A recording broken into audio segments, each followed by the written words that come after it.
یہ بات ہے سال 541 کی، یعنی آج سے قریب 1500 سال پہلے کی۔ اس وقت کے سب سے بڑے شہر کنسٹینٹی نوپل پر سورج بالکل کلیئرلی چمک رہا تھا۔ پھر آسمان کے چاروں کناروں سے کچھ بادل اوپر اٹھنے لگے، جنہوں نے تھوڑی دیر بعد پورے شہر کے اوپر سایہ کر دیا۔ تمام لوگوں کو یہ بالکل نارمل لگ رہا تھا کہ تھوڑی دیر تک یہ بادل بارش بن کر برسیں گے اور پھر دوبارہ سے سورج نکل آئے گا، لیکن انہیں کیا معلوم تھا کہ وہ ایک بہت بڑی مصیبت میں پھنس چکے ہیں۔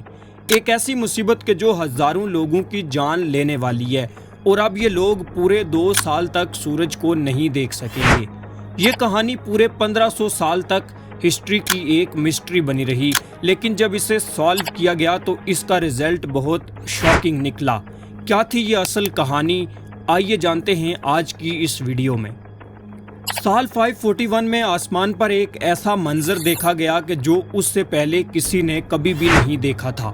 عجیب قسم کے کچھ بادلوں نے پورے آسمان کو کور کر لیا تھا اور سورج کی روشنی کو بھی مکمل طور پر روک لیا تھا۔ یہ پورا علاقہ اس دور میں ایسٹرن رومن امپائر یا پھر بائزنٹائن امپائر کے کنٹرول میں تھا، جہاں کی کیپٹل سٹی کنسٹینٹی نوپل تھی، جسے آج استنبول کہا جاتا ہے۔ اور یہ عجیب و غریب منظر اس وقت کے کنسٹینٹی نوپل میں ہی دیکھا جا رہا تھا۔ پہلے کچھ گھنٹے گزرے، پھر کچھ دن گزرے، نہ ہی یہ بادل برس رہے تھے اور نہ ہی آسمان کو چھوڑنے کا نام لے رہے تھے۔ ہر گزرتے دن کے ساتھ یہ معاملہ بہت سیریس ہوتا جا رہا تھا اور پچھلے کئی دنوں سے پورے شہر نے سورج کی شکل تک بھی نہیں دیکھی تھی۔ لیکن ان لوگوں کو کیا معلوم تھا کہ یہ تو ایک شروعات ہے، ابھی بہت کچھ ہونا باقی ہے۔ ذرا امیجن کرو کہ اس دور میں بھی کنسٹینٹی نوپل میں 10 لاکھ سے زیادہ لوگ رہتے تھے اور ان 10 لاکھ لوگوں نے پچھلے کچھ دنوں سے سورج کی شکل تک بھی نہیں دیکھی تھی۔ لیکن یہ معاملہ اس وقت اور سیریس ہو گیا کہ جب یہاں پر ایک ایک کر کے لوگ مرنے لگے۔ جی ہاں، چلتے پھرتے لوگ کھڑے کھڑے اچانک سے گر جاتے اور پھر کچھ دیر بعد ان کی موت ہو جاتی۔ تمام لوگوں کو خیال تھا کہ شاید اب دنیا کے ختم ہونے کا وقت آ چکا ہے، کیونکہ آسمان پر مکمل اور گہرے بادل، فضا میں ایک عجیب قسم کی دھند اور زمین پر مرتے ہوئے لوگ بے چینی اور ڈر میں بہت اضافہ کر رہے تھے۔ اور پھر گرمیوں کے موسم میں سخت سردی کا پڑنا، اتنی شدید برف باری شروع ہوئی کہ لوگوں کی فصلیں تباہ و برباد ہو گئی، جانور اور پرندے مرنے لگے۔ اس وقت بائزنٹائن امپائر پر جسٹینین نام کا ایک کنگ رول کر رہا تھا۔ اس نے لوگوں کو پرسکون رہنے کا حکم دیا اور کہا کہ جو لوگ اچھے کام کرتے ہیں انہیں کوئی خطرہ نہیں ہے، لیکن وہ بیماری نہ ہی اچھے اور نہ ہی برے انسانوں کو دیکھ رہی تھی۔ روزانہ ہزاروں کی تعداد میں لوگ مر رہے تھے، جنہیں ایک ساتھ ہی بڑی بڑی قبروں میں دفن کیا جا رہا تھا، اور نوبت یہاں تک پہنچ چکی تھی کہ کھانے پینے کا سامان بھی ختم ہونے لگا۔ بائزنٹائن امپائر کی فوج بہت سٹرانگ مانی جاتی تھی، لیکن اس دفعہ وہ کچھ بھی نہیں کر پا رہی تھی، کیونکہ اس بار ان کا مقابلہ ایک ان سین انیمی سے تھا، اور یہ پورا خطہ اسی عجیب بیماری کی لپیٹ میں تھا۔ دھیرے دھیرے وہ بادل دور دراز کے علاقوں میں پھیلتے جا رہے تھے، دور دور تک، جہاں ابھی اسپین، فرانس، اٹلی، گریس، ترکی، مراکو، سیریا اور ایران موجود ہیں۔ کنٹیننٹ کا یہ پورا حصہ اسی عجیب بیماری کی لپیٹ میں تھا، اور کسی کو بھی اس عجیب بیماری کی اصل وجہ سمجھ میں نہیں آ رہی تھی، اور وہاں کے لوگوں کے پاس اور کوئی آپشن نہیں تھا کہ وہ اس بات پر یقین کر لیں کہ اب دنیا مکمل طور پر ختم ہونے والی ہے۔ اور ان لوگوں کا یقین اس بات پر اور بھی بڑھ گیا جب بائزنٹائن کا کنگ جسٹینین خود بھی اس بیماری کا شکار ہوا، اور یہی بیماری ہماری ورلڈ کی ہسٹری کا سب سے پہلا ریکارڈڈ پینڈیمک تھا، جسے آج پلیگ آف جسٹینین کہتے ہیں۔ پورے 2 سال تک جاری رہنے والی اس بیماری نے پورے کنٹیننٹ کا نظام درہم برہم کر دیا تھا۔ کچھ علاقے تو ایسے تھے کہ جہاں پورے 2 سال تک سورج ہی نہیں نکلا تھا، لیکن کسی کو بھی اس مسٹری کی اصل وجہ معلوم نہ پڑ سکی۔ کالے بادلوں کا خوفناک سایہ، گرمی کے موسم میں برف کا پڑنا، فصلوں، جانوروں اور پرندوں کے ساتھ انسانوں کا بھی مر جانا، اس بات کی نشانی تھی کہ یہاں کچھ نہ کچھ تو ایسا ضرور ہوا ہے جو کسی صورت میں بھی نارمل نہیں تھا۔ اب جا کر تقریباً 1500 سال گزرنے کے بعد 2013 میں سائنٹسٹس اور ایکسپرٹس نے اس خطرناک بیماری کی اصل وجہ کا سراغ لگا لیا ہے۔ کروڑوں لوگوں کی جان لینے والی اس بیماری کا راز استنبول سے 5000 کلومیٹر دور گرین لینڈ میں چھپا ہے۔ ایکسپرٹس کی ایک ٹیم گرین لینڈ پہنچی اور ان کا وہاں جانے کا مقصد پاسٹ کے کلائمیٹس پر ریسرچ کرنا تھا۔ گرین لینڈ میں ہر وقت بہت ایکسٹریم ویدر ہوتا ہے۔ جون جولائی میں جہاں بہت سارے کنٹریز کا ٹمپریچر 50 ڈگری سینٹی گریڈ تک چلا جاتا ہے، اسی وقت گرین لینڈ کا ٹمپریچر -18 ڈگری سینٹی گریڈ ہوتا ہے، یعنی گرمی کا موسم گرین لینڈ کے قریب بھی نہیں آتا۔ اسی وجہ سے یہاں کی برف کا میلٹ ہونا کسی صورت بھی ممکن نہیں ہے۔ زمین پر آنے والی برف فضا میں موجود پارٹیکلز کو بھی اپنے ساتھ زمین پر لے آتی ہے، یعنی اگر انوائرمنٹ میں ڈسٹ ہوگی تو وہ سنو فال کے ساتھ زمین پر آ جائے گی۔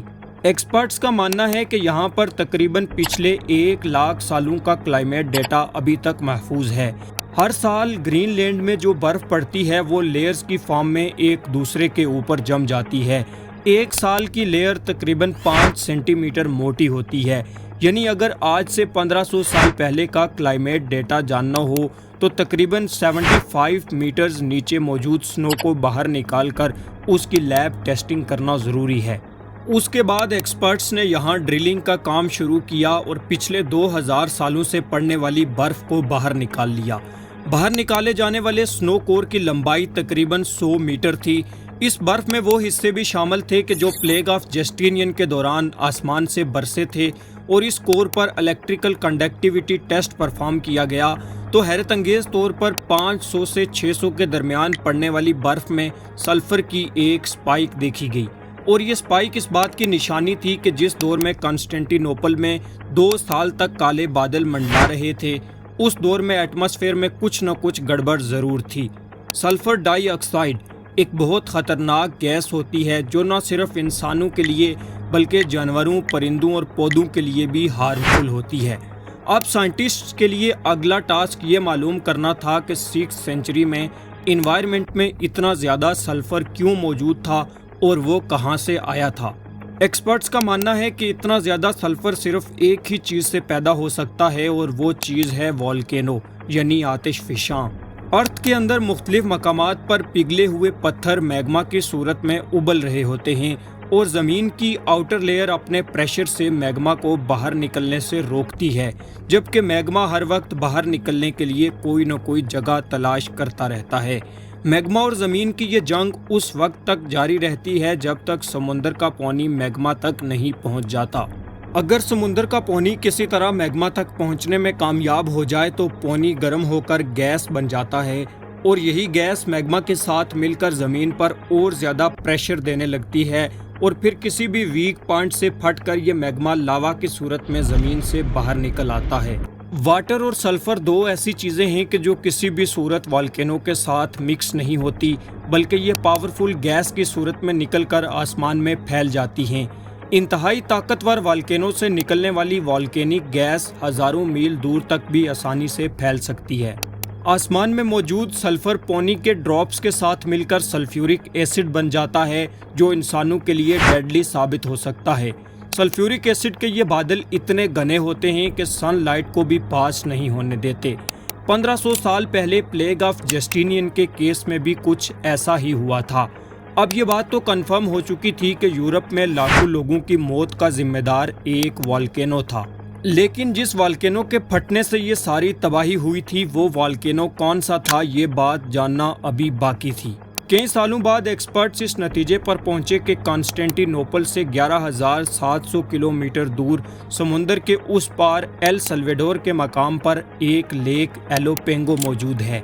جب کانسٹینٹی نوپل میں یہ پلیگ آیا تھا، اس دور میں اس لیک کے اندر ایک بہت بڑا والکینو پھٹا تھا، اور اس کی مثال یہ پہاڑ ہے۔ یہ پہاڑ جو بالکل نارمل لگ رہا ہے، لیکن اصل میں یہ والکینو کی راک کا پہاڑ ہے جو اسی لیک کے اندر 1500 سال پہلے پھٹنے والے والکینو کے نتیجے میں بنا تھا۔ دوستو، اس وقت بھی ہزاروں لوگ والکینوز کے بالکل قریب رہتے ہیں جن کی زندگی ہر وقت خطرے کا شکار رہتی ہے، لیکن یہاں پر یہ بات جاننا بالکل ضروری ہے کہ جو والکینو انسانی آبادی سے ہزاروں کلومیٹر دور بھی ہیں، وہ بھی انسان کو شدید نقصان پہنچا سکتے ہیں۔ اب تو آپ بھی یہ بات جان چکے ہوں گے کہ آخر اس مسٹری کا اصل راز کیا تھا، یعنی اس مسٹری کا راز تھا ایک خطرناک والکینو کا پھٹنا۔